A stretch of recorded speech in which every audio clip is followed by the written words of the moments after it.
Hey, welcome back. It's Food News and Chews Radio. So, first off, happy almost Halloween. Thanks for joining us, Chef Jeremy Ashby, Sylvia Lovely. Thank you. Second half of the show, we're going to talk to the creator of the 13th Floor podcast, Leo York. Yeah. Great. And I know we're going to talk some superstitions around Halloween's just a couple days away. We're in fall, but you got some superstitions to discuss? I do. Listen to these. I love this phrase, by the way, when I was researching this. Magic happens in the kitchen.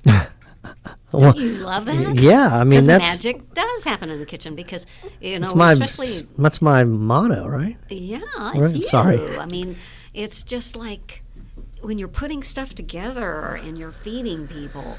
It is like magic. Oh, and yeah, that's where a what I lot like. of these That is where the magic is. Superstitions come about. Well, and we'll hear later that Leo's going to talk to us about some. But here's an interesting one. Yeah. Have you ever had a piece of bread or a big thing of bread with a gaping hole in it? Wait. Oh, you mean like an air pocket? Sure. Yeah. Okay. Gotcha. It spells doom. Really? Yeah. What does that You mean? got no place to put butter.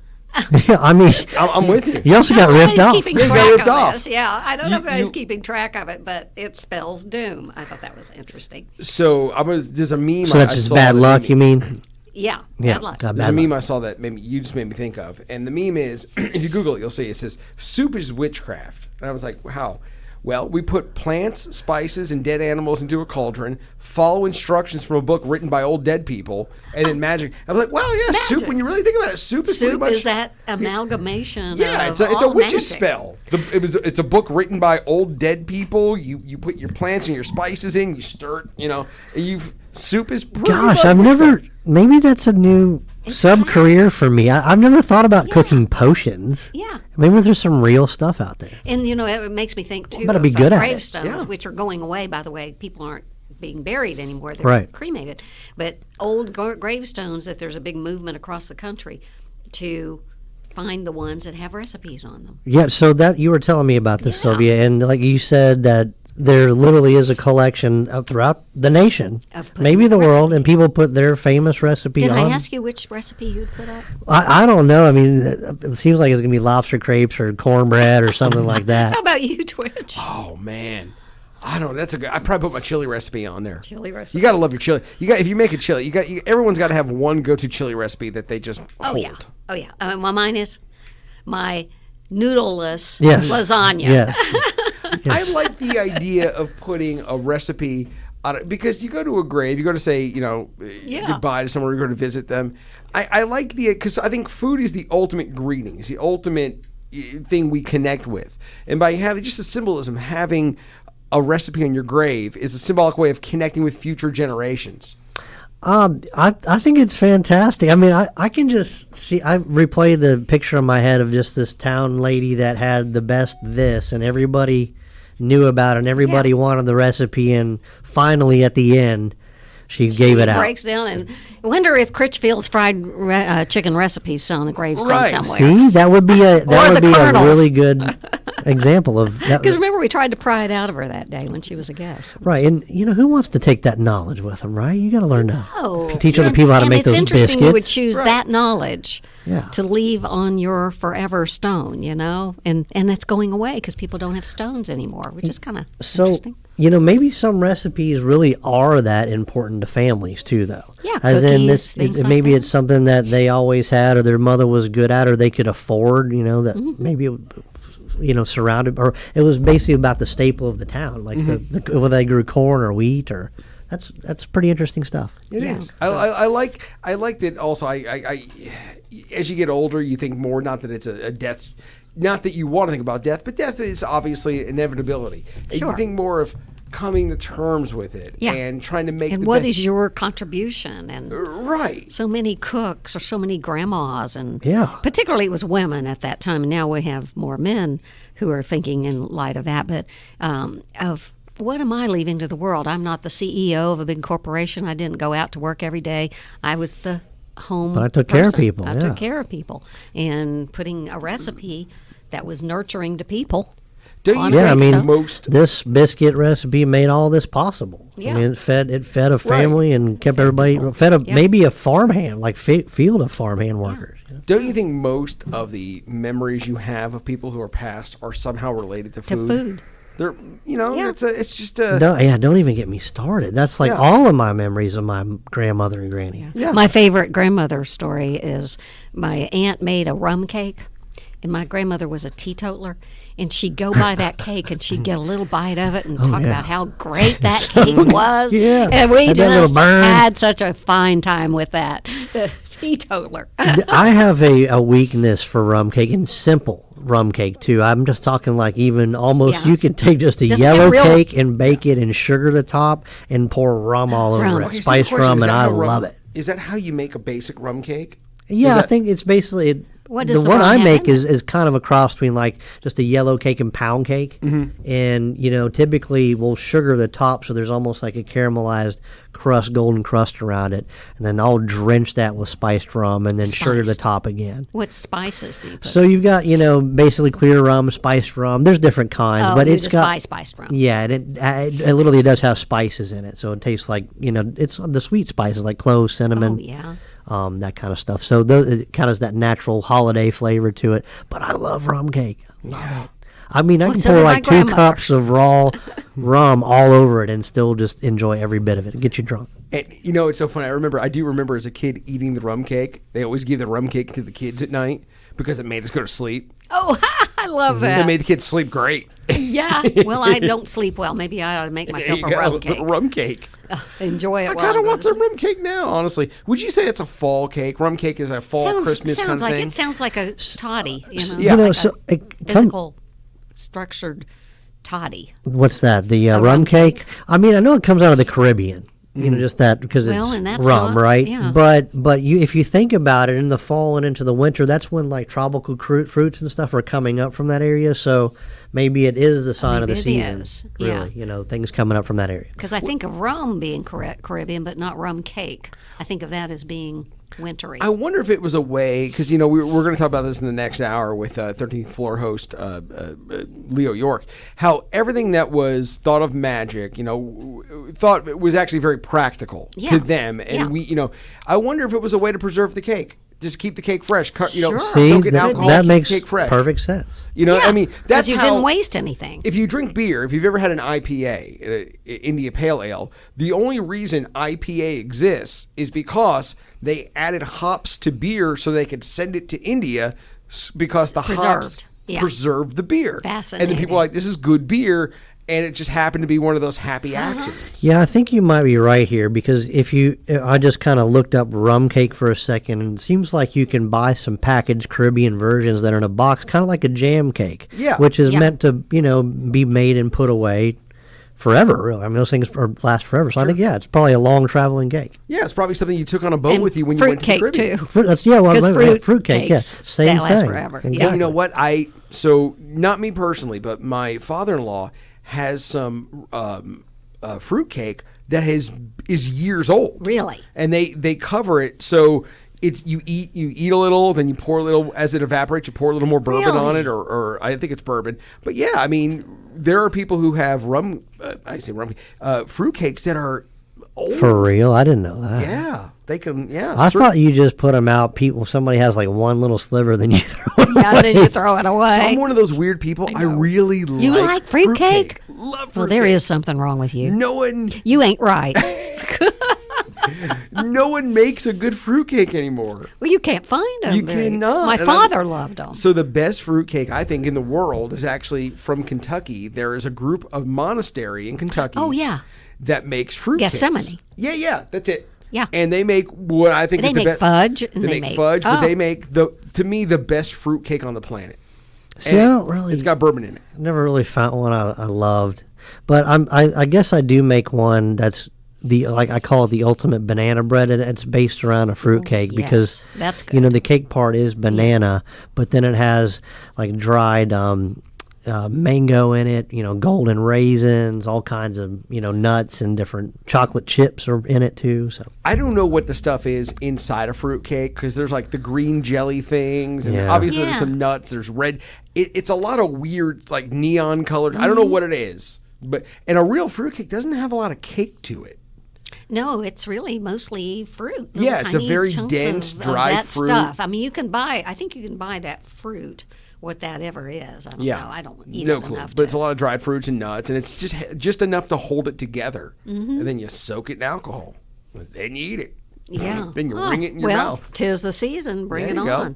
on. The only other thing I'd mention, well, grapes. At New Year's Eve, Mm-hmm. you're supposed to eat a grape, and for each month, a grape. And if it's a sour grape, that means you're going to have bad luck during whatever month you ate the grape that was sour. I don't know. I've had a lot of bad months. So you must have not done Yeah. your grapes. No, I mean I've eaten a lot of sour grapes lately. I'm sorry. Well, let's hope for the best. Yeah. Oh, speaking of hoping for the best, you have something going on with an Italy trip, right? Yeah. Oh yeah, Tell I us get about to Italy. So I'm flying into Rome and staying in a nice hotel. Got a couple reservations at some kind of uppity, cool Italian places in Rome. So I'll report back after I go and visit. I'm sure I'm going to give you a full report on the menus and kind of what I think the differences are between what we experience Love that. here and what we experience in Italy. What are you expecting? Do you think it's different? I feel well. I've had the opportunity to eat at some pretty serious Italian restaurants stateside, but yeah, I think the entire experience is just different than what I think most people think of an Italian spot. We kind of have what we call a red sauce joint here, and you go in, you have maybe a chopped salad, pizza, pasta, all that kind of thing, and over there dining is a bit more of an experience, usually a 3 to 4 course meal. Over a couple hours. So, it's not big bowls of pasta. It's going to be petite pastas followed by a little bit of meat, maybe a little antipasta before. So I can't wait to kind of tell you the differences and see what we can bring back to experience because we'll be trying it in the kitchen, of course, at Azure. And I can't think of Italy and an Italian restaurant without wines. Yes. And how good they are at pairing up. They've been great. making wine a lot longer than we have here in You're California. not a big wine drinker, will you? Well, I do with nice meals like that. I think wine with dinner is civilized, so to speak. And I really do appreciate all the different varietals and flavors. I got to the point where I can really pick them out, so that's fun for me. I'm interested in the breads too, because I always Me too. think of wonderful bread dipped in olive oil. I'm also going to investigate that wheat difference everybody's talking Yeah, about. I Okay, know. does the pasta have a different effect, or the wheat products have a different effect on people? So anyway, then we get to truffle hunt with dogs, which is going to be pretty What? interesting. Yes. So we get to have the dogs. You're renting and- the dogs. Yeah, we're not renting. I guess we'll have a guide, but we get to go truffle hunting and dig for So these white. dogs sniff out? Yeah, yeah, that's pretty cool, huh? It is cool. So I'll see under the Colosseum where the gladiators were in Rome. That's going to be cool. Is this like a tour you signed Yeah, up for? yeah, a tour. Oh, how interesting. Yeah. Will you go into the So- countryside? I'm sorry. So we'll be in the countryside in a villa, and there's a few things planned out with the wineries and some cheese experiences and balsamic vinegar and olive oil. So we kept it around food, if you know what I mean. It's going to be a nice Imagine experience. that. Yeah. there's a place in Rome. I'm sorry, I was trying to look it up. There's a place in Rome that's known for, and this is going to sound disgusting, but known for their pancreas sandwiches. The what? From cow pancreas, and evidently it's been around like 100 years, and they haven't. It's one of those places. There's a giant vat of like basically fried pancreas, and they just dip a bread, slap it on. It's like their version of I don't know, like an Italian beef sandwich. Yeah. But it's in Rome, and I will send you the link. Evidently, it's one of those culinary experiences you have to have. That reminds me, what's the other thing? That's a similar kind of Tripe? thing. Porchetta? No. Like, I'm going to have that too. Testicles? Oh yeah, yeah. What is that called? Yeah, Rocky Mountain oysters, or Lamb fries, they call them? Yeah. yeah, Yeah. Oh, no. Yeah. yeah. I've had Jeremy, that would a you few do the times. pancreatic thing? Pancreatic thing. That sounded weird. So out of duty, I think I would. I probably would enjoy it. I really would like to see what's going on though. Well, the way you explain it to me is just kind of mind-boggling. So I want to see this big fried thing going on where people are hacking off portions of it and putting it on a I sandwich. will show you pictures of it. Evidently, people swear by it, and Well, it's using the whole animal, which is yeah, I mean, I'm trying it. It's just I want to see it. It's just that's the thing. A lot of when actually here's a picture of it, but a me lot see of that. places What's it look like? they dip it and then they it's like a vat. Oh, that's not too bad. Yeah, Yeah, but you don't waste the animal. Yeah, In this everything. country we eat muscle, we eat loin, we eat we want just the good parts of the meat, but we realize how tasty what they call offal is. That's right. Yeah, I mean, one thing that's actually quite delicious and people really don't eat around here is tripe. Like What is that? the stomach. Oh, yeah. Yeah. So, you boil that down. I mean, there's a lot of good Italian preparations, a lot of good South American or Mexican preparations with tripe that are absolutely fantastic. You'll love it if you tried it. But Is there anything you can't get down with? me? Yeah. I don't like barbecue baked beans.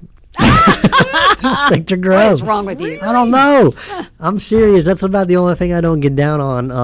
Other than I don't really do the testicles. I've had them. They're fine. It's texture for me. Yeah, it's texture. Yeah. I really dislike, and I've had them multiple ways, and no one can make me like them. I dislike chitlins. I've had them. Oh. Yeah, I Don't can do like without them. No matter how well you clean them, they Yeah, always you just- smell like where they something- came from. yeah, yeah. And Yeah. I'll never be able to stomach those. No Oh pun yeah, intended. the absolute no is durian, and I know we've talked about that. That's the, that fruit. That's a man. fruit. Get That it you outta said here. stunk up the whole. Yes, it almost cleared out our dining room one night, Sylvia.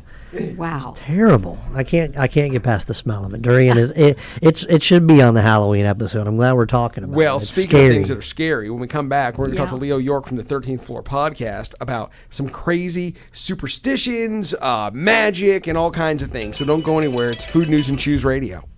Hey, welcome back. It's Food News and Chews Radio. It is almost Halloween, and it wouldn't be a proper Halloween show if we didn't have something at least a little bit spooky. Do we have any music? Yes, yeah, very high budget show.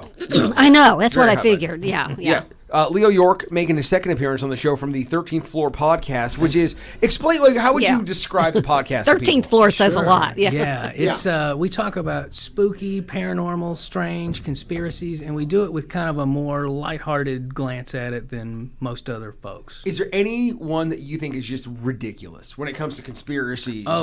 We ripped, and we get a lot of backlash for it. We ripped Flat Earth apart. Oh, yeah. I mean, it's just not viable. Sorry.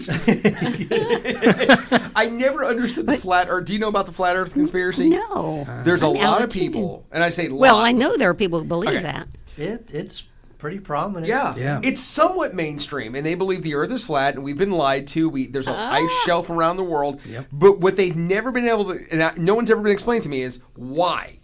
Right. Like, why lie about? Of all the things we could lie about, why lie about that? It's very strange. It makes no sense. Right. And most of the ways they explain all the phenomena that Yeah. are perfectly explained by an orb Earth Yeah. is, that's dark matter and dark energy. And Yeah. it's just throwing Hey, magic at it. What's your most popular show of all time? I think Ooparts is still number one. Well, which is? Space and time objects. So things that shouldn't belong where they are, like you find a calculator in ancient Greece or something, like the Antikythera mechanism. That's a big one. It's basically a computer, but it's like 3,000 years old. The Baghdad Really? battery. Oh, yeah, that's a good That's a one, good one. too. Yeah, I mean, some of those things can be explained by science too, like the Baghdad battery. I mean, that's a viable little battery device. Yeah.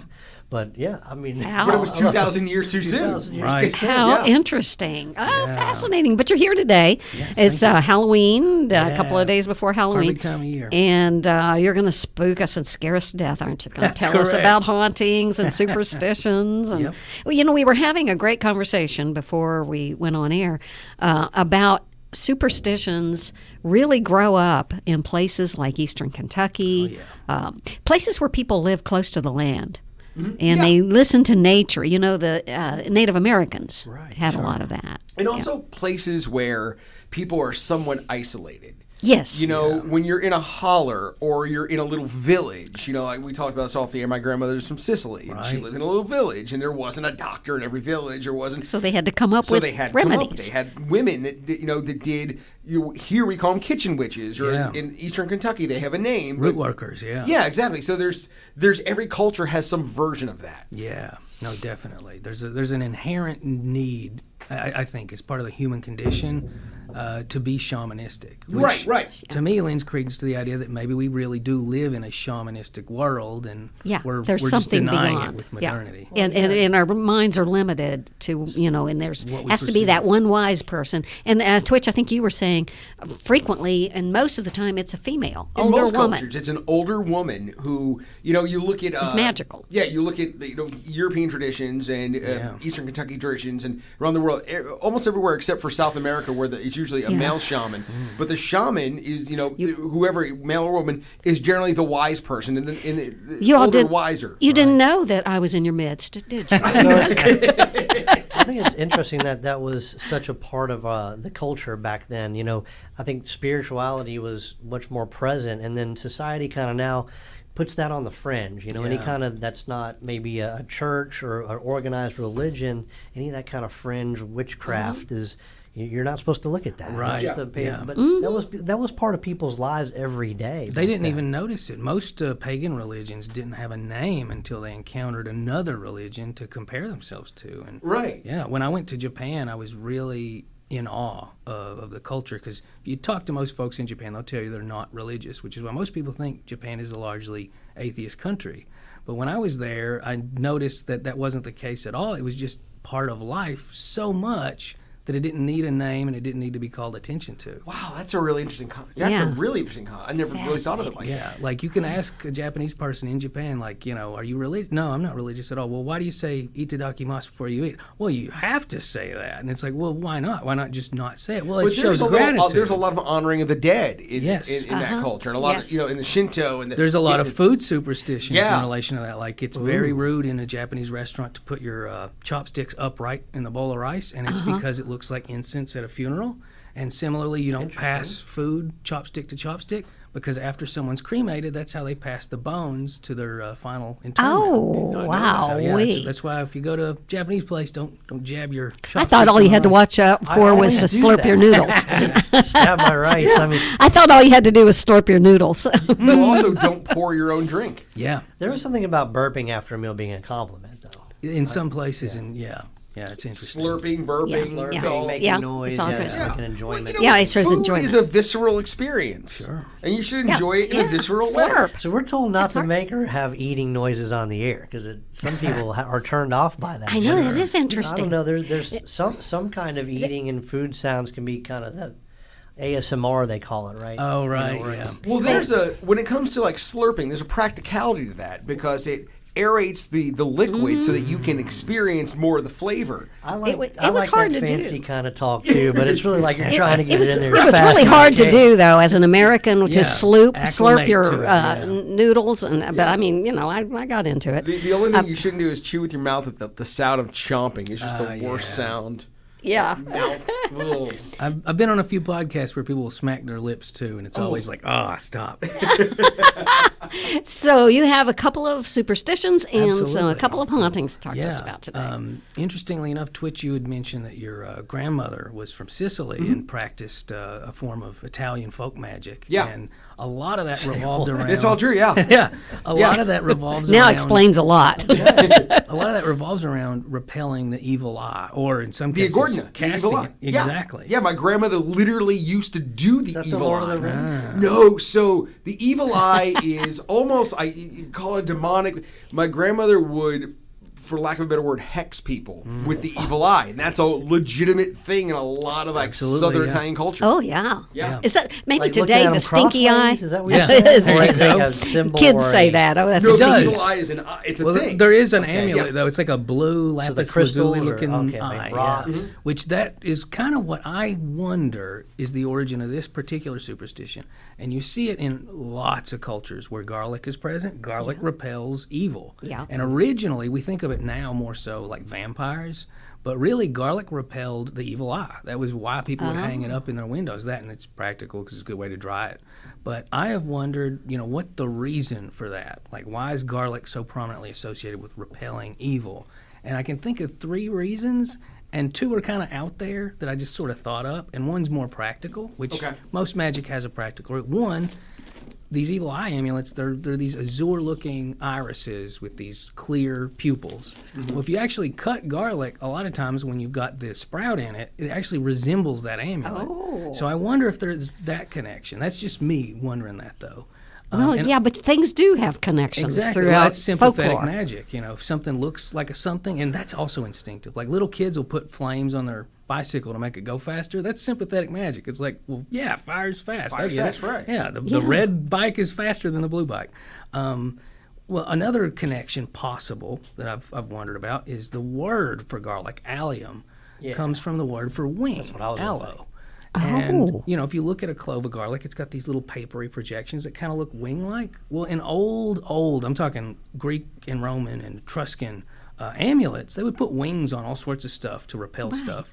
The most common, like little kids would wear a phallus with wings around their neck till they came of age because it kept them from getting childhood diseases. Oh, wow. So maybe it could be like the whole onion garlic family. You know, Yeah, keep yeah. well, away. Yeah, we'll, yeah, we'll yeah. actually Just- get maybe to they just don't like onions. bad breath Yeah. in general. Like, Right, there you go. Well, see, funny enough, you mentioning that I think is the real reason why is, again, a lot of magic and folklore is steeped in actual practicality and retrospect. And what I think is more likely is people who had garlic in their homes, people started observing, like, hey, how come that family over there that has a lot of garlic in their house, they don't ever seem to get sick or afflicted by any kind of evil spirits? Well, yeah, because garlic, the natural allicin in it and the sulfur compounds, they repel mice and roaches and pests and things that spread disease. And I believe in some ways it's a natural antiseptic. Antiseptic, Yeah, yes. that's absolutely. it. I think I mean, you're onto even now, I something know there, you know. Yeah. tons of people who use garlic for like folk remedies for sore throats and everything. What, isn't there like a scientific property behind saging too? Like the smoke actually Yeah. does. It's antibacterial. Yeah, Interesting. It actually is. So I read about this a few years ago, where they found that sage, burnt sage, actually has antibacterial properties for the air. So Wow. it literally Interesting. cleans the air Nice. by burning sage. Yeah. And it was one of those things people do to Fascinating. cleanse the air of spirits. But if spirits get you sick, you know what I mean? It's- Right. Before yeah. germ theory, They it don't like makes the smell- perfect They don't like the sense. smell of sausage either. Yeah, sure. Sausage, onions, garlic. There's no evil anywhere around my house. Oh man! So basically, what you're saying is between garlic and Thanksgiving stuffing, you should not have any. Well, I've thought Isn't about it the daily? connection to Thanksgiving because it's giving thanks. I'm just trying to maybe you try maybe tortured almost try to put these things all together because at some point they are kind of. We celebrated things. We celebrate certain meals with Absolutely. certain kinds of dishes. Yeah. Why? You know, why did that? Why does turkey get to be the center and sage dressing and all of that? The Feast of the Seven Fishes, going Yeah. back to Italian culture, there's a reason for that number. There's a reason why you do these things to honor, whether it's religious or spiritual. There's a meaningful significance behind a lot of the things we do now. Halloween in itself, it's very different than the way it was celebrated, but all the things are steeped in some type of tradition. Absolutely. Yeah. I even think most, if not all, the things that we associate with like purification, spiritual purification, if you really strip them down, they're good ways to not die pre-antibiotics. So, yeah, I think Yeah. there's a connection there. Yeah. I love that to not die. Well, when you live to 35, you got Yeah, you got to make the most out of Right, it. right. Yeah. So, do you have more superstitions, or do you want to go to absolutely. hauntings? No, we got a few How much more. time do we have? We don't want to run out of time. About 6 minutes. Okay. Well, I'll do one more superstition then. Another big superstition that you see almost everywhere in the West is if you spill salt, it's a bad thing, and you throw it over your left shoulder. And that comes from a long-standing practice. Salt was very hard to come by up until recently. Now you can go to the Dollar Tree and get a pound of it for nothing. But in the past, that's actually where the word Slavs come from. Like the group of people, they were enslaved and they were made to work in salt mines, and it was horrible, horrible conditions. I know that. And that's why salt's very expensive. And it's I always heard the phrase salt mines. I guess I never really realized there were salt mines. I always think of it with like Pinocchio. He makes the little kids go to work in the salt mines. Yeah. So that was a form of slavery. Oh yeah, 100%. Seemed like it had such value back then. There would be like a big industry behind it. But of course, That's back where we then, get the everybody phrase was- "worth your salt." Worth Is your literally salt. if you were a Salt. slave, Yeah, it was sure. worth I your always salt. thought the Yeah. salt Sure, thing sure. was just the Bible till where God turned that person Into a pillar of salt. salt. Yeah. Well, there's Yeah. definitely biblical connections. Oh, yeah, that is. I think Salt that all these is things sort are of connected. seen as holy and divine because it again, repels bacteria. You can literally take almost any dead animal and add enough salt to it, and it'll just last. It gets rid of decay. So, That's I mean, true. there's a phrase in Kentucky for spoiled kids. All the salt in the world wouldn't save that kid because they're so spoiled. I haven't heard that Yeah, one.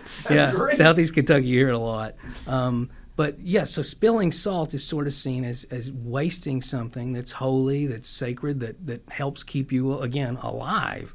And we see this in a lot of cartoons. Also, the idea of the devil being on your left shoulder, telling you to do bad things. Well, those two ideas Yeah, sort of come came together. So if you spill salt, you throw it over your left shoulder to keep the devil away. I've seen That is some so cool, like horror great. movies too, where they'll like take salt and make a circle Absolutely. of protection It around repels them. evil. though. Yeah. That's cool. Well, Absolutely. that's really done in certain pagan religions. Absolutely. That's an actual practice. I mean, Yeah. I'm just learning that I'm I am loving it. invincible. I am surrounded by spilled salt, onions, garlic, sausage, I and know. sage. I don't know about sausage, but the rest Well, of it, that's where I get the sage. Now, Oh, okay. Leo, hauntings. You know, I mean, you gotta wonder that some of this stuff is so. It isn't real. That some Oh, people yeah. have the ability to see beyond Oh, their yeah. earthly Oh, existence. yeah. Last time And- we were here, you mentioned that hauntings usually have a negative connotation. Yeah. But in Frankfurt, there's actually a haunted distillery, Buffalo Trace, and it has a positive connotation, like you mentioned last time. There was a foreman and his employees, and they were moving barrels. And there's been a lot of stories about Buffalo Trace having spirits, period. Like, I could list off 20, but this one I think is really notable. So the foreman, they're moving barrels, and they hear a voice, very Amityville, just yell, "Get out." And they pause, and they're like, "Who said that?" And they wait a few minutes, and they hear it again, "Get out." You leave. Yeah. You don't ask questions. You go. That's Are you one of those exactly guys what like, they yeah, did. You're not going to Oh, peek around the no. corner? That's exactly what they did. They all got out, and after they all got out, the building collapsed. So that disembodied voice Wow. saved See, them yeah. from Wow. being crushed. You know, and you wonder sometimes, are these disembodied things? I don't know about y'all, but like my mother died unhappy. Sure. And she was an unhappy person. And she kept visiting me. I know she did. I mean, just little things would happen. My father was a happy person, and I never got visited Right. by my dad. Unfinished business, But you yeah. think about that unfinished business, maybe that she had. She had. Maybe there is this kind of in between stage, Yeah. and some people Well, don't get out of it. You know. Well, I mean, funny enough, same distillery. Unfinished business makes me think of it since I think we got a little time. Same distillery, Buffalo Trace. They were given a tour on one occasion, and they think the master distiller never really left. And I guess maybe this was his unfinished business. They were given a tour, and he was talking about some particular whiskey, the Living Distiller, and a voice calls out and says "rye," just really loud, "rye," and they couldn't find out the source of it. It makes me wonder, like, was he telling him they needed to add more rye to the batch, Wow. because make it a little spicier? So yeah, maybe that was his unfinished business. You know, this is kind of like there's the philosophy kind of thing where the universe speaks to you, and most of us can't hear it because we're not on that wavelength. We don't allow ourselves to hear it. Like meditation is based on that. yeah. You get to an altered state. I love it. And you know, there are just weird things happen. I was in a class the other night, my students, and one fellow was reading a story that was a heartbreaking story. I mean, he had done something that killed 28 people, and he started to cry, and I said, "Don't apologize." He said, "I'm sorry." And someone out in the cafe said, "Don't apologize." And it was like, wow. I mean, what kind of Weird little universe? connection. Things don't happen by Synchronicity. accident, right? Yeah, there's a book by Carl Jung called Synchronicity. Highly recommend it.